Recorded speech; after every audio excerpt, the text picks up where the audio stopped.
তীর ধনুক চালিয়ে মেঘনাথের পাঠানো গুন্ডাদের শেষ করলো অর্জুন। হ্যাঁ বন্ধুরা, সম্পূর্ণটা জানতে ভিডিওটা প্রথম থেকে শেষ পর্যন্ত দেখতে থাকুন।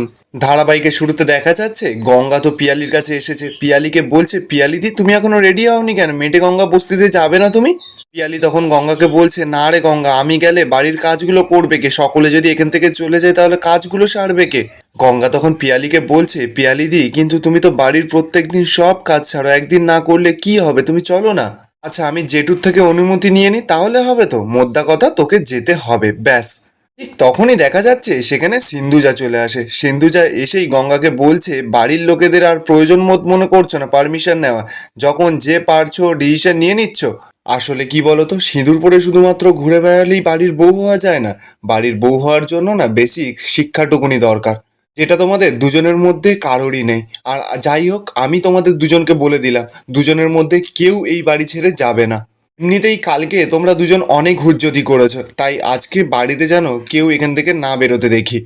তখনই তো সেখানে অর্জুন চলে আসে। অর্জুন এসে সিন্ধুজাকে বলছে, তুমি কি অহনার কথা বলছো? অহনার দেখাশোনা করবার জন্য তো দুজনকে আটকে রেখেছো। দেখো, অহনার দেখাশোনা করবার জন্য তো তুমি আছোই বাড়িতে। আর আমার মনে হয় না অহনার দেখাশোনা গঙ্গা করলে অহনা সেটা ভালো লাগবে। আর তুমি ওদেরকে খামোখা দুজনকে বাধা দিচ্ছ কেন? দেখো, পিয়ালি ছোটবেলা থেকে ওখানে বড় হয়েছে, আর গঙ্গা ওই মেটে গঙ্গার ওই পুজোতে সবসময় ভোগ নিবেদন করেছে। কিন্তু যত এবার অর্জুনকে বলছে, আমি চাই না যে ওরা দুজন এই বাড়ি থেকে বেরোক। আর সম্পর্কে কিন্তু আমি ওদের শাশুড়ি, আমার কথা শোনাটা ওদের বাধ্যতা। সকলে তো কথাটা শুনেই পুরো চমকে যায়। ভাস্কর এসেই সিন্ধুজাকে বলছে, আচ্ছা তুমি ওদের শাশুড়ি বলে নিজেকে মানো নাকি? আমি না এতদিন টের পাইনি যে তুমি ওদের শাশুড়ি হয়ে গেছো। কবে থেকে শাশুড়ি হলে ওদের? সিন্ধুজা তো এবার রেগে যায়, বলছে, ভাস্কর আমাকে নিয়ে মস্করা করাটা বন্ধ করো, ওদের এখান থেকে কোথাও যাওয়া হবে না। অর্জুন তো এবার মুখ খুলে বলছে, বাবা মাকে এটা বুঝিয়ে বলো যে ওরা দুজন কিন্তু যাবে, আর আমি নিজে ওদের দুজনকে নিয়ে যাব। তাও তোমরা এক্ষুনি গিয়ে রেডি হয়ে যাও। গঙ্গা তো এবার পুরো মনে মনে বলছে যে, বাবা গঙ্গেশ্বর, এই মানুষটা আমার পাশে দাঁড়ালো আবারও। এবার গঙ্গা তো পিয়ালিকে নিয়ে ওখান থেকে রেডি হতে চলে যায়। কিন্তু যাতে এবার সেই সমস্ত কিছু দেখে রেগে পুরো লাল হয়ে যায়। ভাস্করকে বলছে, ভাস্কর খুব ভালো লাগলো তো আমার এই অপমানটা। ভাস্কর তখন সিন্ধুজাকে বলছে, সিন্ধুজা আমি যে উত্তরটা দেবো সেটা কিন্তু তোমার নাও ভালো লাগতে পারে। সিন্ধুজা তখন বলছে, তুমি আর কি উত্তর দেবে? তুমি বলেছিলে না যে নাকি এই ছেলে খুব ভালো, আমাকে খুব সম্মান করে।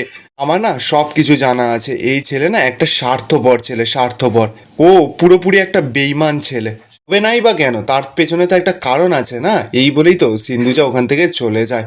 পর্যন্ত সেই সমস্ত কথাগুলো শুনে খুব কষ্ট পেয়েছে। মনে মনে বলছে যে চিরকাল মা আমাকে ভুলই বুঝে গেল, কোনোদিনও আমার ভালো দিকটা দেখলো না। কি করে আমি গঙ্গাকে ওখানে যাওয়া থেকে আটকাবো? আর কেনই বা আটকাবো? এটা এত বড় মুখ করে ওর বাড়ির লোককে বললো যে ও পুজোতে যাবে, হঠাৎ করে কি হয়ে গেল?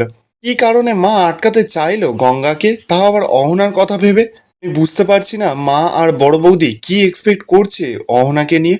অপরদিকে দেখা যাচ্ছে অহনার পেট তো খুব ব্যথা করছে। আলমুই তো অহনার পেটে তেল মালিশ করে দিয়েছে। অহনাকে বলছে, অহনা তুমি শান্ত হও, ঠিক সুস্থ হয়ে যাবে, এই তো সবে তেল মালিশটা করলাম। অহনা তো এবার কাঁদছে, বলছে, কেউ কি আমার পায়েসে কিছু মিশিয়ে দিয়েছিল নাকি? বাড়ির সকলে তো পায়েসটা খেয়েছিল, কই কারোর তো কিছু হয়নি। শালময়ী তখন বলছে, আরে বাবা তুমি এতটা চিন্তা করো না, পরে এইসব নিয়ে ভাবা যাবে। অহনা তখন শালময়ীকে বলছে, একবার গিয়ে দেখো না মেঘনাথ দা এসেছে নাকি। তো শালময়ী তো তখন ওখান থেকে চলে যায় মেঘনাথ দা এসেছে নাকি দেখতে। অহনা তো এবার একা একা কাঁদছে, বলছে, কোথায় ভেবেছিলাম গঙ্গার নাকের ডোগা থেকে অর্জুনকে নিয়ে গিয়ে পার্টি করব।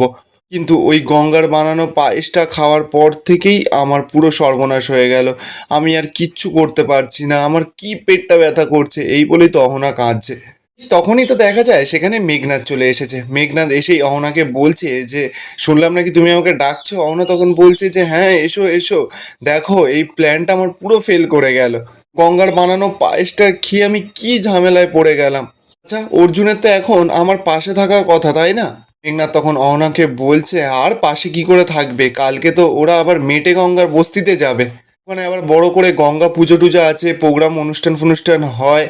ওনা তখন মেঘনাথকে বলছে, মেঘনাথ দা তুমি কিছু একটা করো, ওই বস্তির মেয়েটার না এই দবদাবা আমি সহ্য করতে পারছি না, তুমি প্লিজ কিছু একটা করো। মেঘনাথ তখন হাসতে হাসতে অহনাকে বলছে, আগে দেখি তুমি কি করতে পারো। তুমি নাকি অর্জুনকে খুব আটকে দেবে, আমার রোল না হয় পরে আসবে, একটু পরে।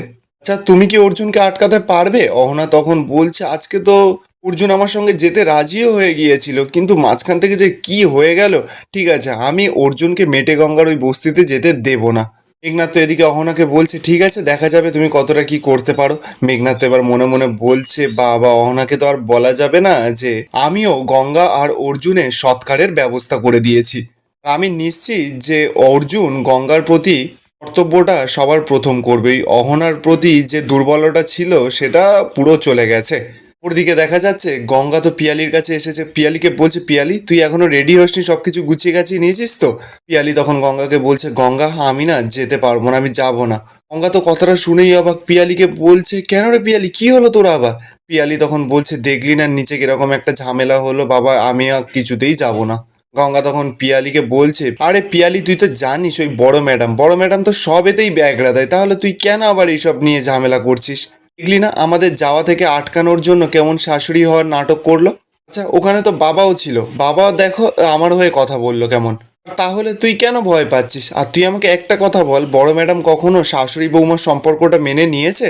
তুই একটা কথা বল, আমাকে না হয় ছেড়েই দিলাম যে আমাকে না মানতে পারে, কিন্তু তোকেও কি মেনেছে? তুই তো ওনার নিজের ছেলের বউ, তুই তো আর পরের ছেলের বউ না। কেউ তো সারাক্ষণ দুধ ছাই করে, আর স্যারকে তো নিজের ছেলে বলে মানেই না, সারাক্ষণ অপমান করে। শোন দেখ, তুই কিন্তু আমার সঙ্গে যাবি, যাবি মানে যাবি, আর তুই যদি না যাস তাহলে আমিও যাব না, এটাই আমার শেষ কথা। এই বলেই তো গঙ্গা ওখান থেকে চলে যায়। যাওয়ার আগে তো গঙ্গা আবারও পিয়ালিকে বলছে তুই আমাকে বল যাবি কি যাবি না। পিয়ালি এবার অনেক ভাবনা চিন্তা করে গঙ্গাকে এসে জড়িয়ে ধরে বলছে আমার ঘাড়ে কটা মাথা আছে যে আমি তোকে না করব। কথাটা শুনেই তো গঙ্গা বেশ খুশি হয়ে যায়, লাফালাফি শুরু করে দিয়েছে। অপরদিকে দেখা যাচ্ছে সিন্ধুজা তো অহনার ঘরে গেছে, অহনাকে গিয়ে বলছে অহনা এখন ভালো লাগছে তো? অহনা তখন সিন্ধুজাকে বলছে হ্যাঁ আন্টি ভালো লাগছে। অর্জুন আর অহনা বেরিয়ে পড়েছে মেটে গঙ্গায় যাওয়ার জন্য। সিন্ধুজা তখন অহনাকে বলছে এখনো বেরোয়নি, তবে বেরোবে, কিন্তু আমার মনে হয় তুমি আর একবার চেষ্টা করতে পারো। অহনা তো এবার রেগে মেগে বলছে আন্টি আমি কি কম চেষ্টা করেছি বলো তো, আমি তো বারবার চেষ্টা করে যাচ্ছি। সিন্ধুজা তখন অহনাকে বলছে কিন্তু চেষ্টা করে তো কোনো লাভ হয়নি, তুমি তো সেই বারবার ওই গঙ্গার কাছে হেরে গেছো। দেখো অহনা, তোমার আর অর্জুনের সম্পর্কটা কিন্তু সেই অনেক দিন আগে থেকে, তোমাদের তো বিয়ে হওয়ারও কথা ছিল, কিন্তু অনেক দিন সহ্য করা হয়ে গেছে, এবার তুমি কিছু একটা করো অহনা, কিছু একটা করো। এরপর দেখা যাচ্ছে বেশ কিছুক্ষণ সময় কেটে যায়, অর্জুন তো রেডি হয়ে তাড়াহুড়ো করে বেরোচ্ছিল, ঠিক তখনই তো অহনা অর্জুনের সামনে গিয়ে দাঁড়ায়। অর্জুন তো অহনাকে দেখে বলছে আরে অহনা তুমি এখন শরীরটা কেমন আছে? অহনা তখন অর্জুনকে বলছে অর্জুন সারা রাতে একবারও তুমি আমার খোঁজ নিলে না, আর এখন আমার এই অবস্থা শরীরে, তুমি এখন বেরোচ্ছ? অহনা তো এবার নাটক করছে, বলছে তুমি এখন কোথায় যাচ্ছ, ডিউটিতে যাচ্ছ না? অর্জুন তখন অহনাকে বলছে যে না না, ডিউটিতে আজকে যাচ্ছি না, আমরা একটা দরকারে যাচ্ছি। তোমার কোনো অসুবিধা হবে না, বাড়িতে অনেক লোক থাকবে, তারা তোমার দেখাশোনা ঠিক করে নেবে। অর্জুন তো এবার গঙ্গাকে খুঁজে দেখতে পাচ্ছে যে গঙ্গা পেছনেই এসে দাঁড়িয়ে আছে। অর্জুন তো এবার গঙ্গাকে গিয়ে বলছে গঙ্গা চলো বেরোই, এবার তো দেরি হয়ে যাচ্ছে। অহনা তো এবার না জানার ভান করছে, অর্জুনকে বলছে গঙ্গাকে নিয়ে তুমি আবার কোথায় যাচ্ছ? অর্জুন তো এবার অহনাকে বলছে আসলে ওই মেটে গঙ্গায় একটা বড় গঙ্গা পুজো আছে, গঙ্গাকে ডুব দিয়ে মাকে ভোগ নিবেদন করতে হবে। আগের বারে যা ঝামেলা হয়েছিল সেটার জন্য আমি আর গঙ্গাকে একা ছাড়তে চাইছি না। তাহলে অহনা আমরা এখন আসি, এই বলেই তো অর্জুন আগে চলে যায়। গঙ্গা ওর অহনাকে কাছে গেছে, অহনাকে গিয়ে বলছে ম্যাডাম তাহলে আমরা আসি, এই বলেই তো অহনাকে খোঁটা দিয়ে ওখান থেকে চলে যায়। আর এখানেই আজকের এপিসোডটা শেষ হয়ে যায়। আপনাদের কি মনে হচ্ছে অহনা আর মেঘনাদ মিলে কি গঙ্গার বড়সড় কোনো ক্ষতি করতে পারবে? কমেন্টে আপনাদের মতামতটা অবশ্যই জানাবেন।